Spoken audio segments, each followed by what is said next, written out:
അങ്ങനെ കാത്തിരിപ്പിനൊടുവിൽ പടക്കളം എന്ന ചിത്രത്തിന്റെ ഒഫീഷ്യൽ OTT റിലീസ് തീയതി ഇപ്പോൾ ആരാധകർക്ക് മുന്നിൽ പുറത്തുവന്നിരിക്കുകയാണ്.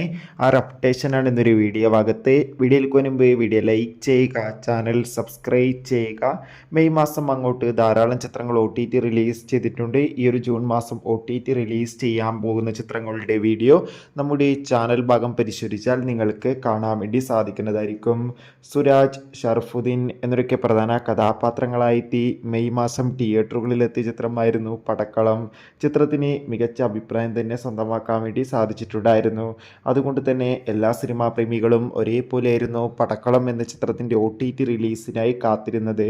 ഫൈനലി ചിത്രത്തിൻ്റെ OTT അവകാശങ്ങളൊക്കെ വിറ്റുപോയിരിക്കുകയാണ്. പടക്കളം എന്ന ചിത്രത്തിൻ്റെ OTT അവകാശങ്ങളൊക്കെ ജിയോ ഹോട്ട്സ്റ്റാർ എന്ന OTT പ്ലാറ്റ്ഫോം സ്വന്തമാക്കിയെന്ന് ഒഫീഷ്യലായി കൺഫേം ആക്കിയിട്ടുണ്ട്. ഫൈനലി പടക്കളം എന്ന ചിത്രം ഈ വരുന്ന ജൂൺ മാസം 10-ാം തീയതി ആയിരിക്കും നമുക്ക് ജിയോ ഹോട്ട്സ്റ്റാറിലൂടെ ആസ്വദിക്കാൻ വേണ്ടി സാധിക്കുക. കാത്തിരിക്കാം.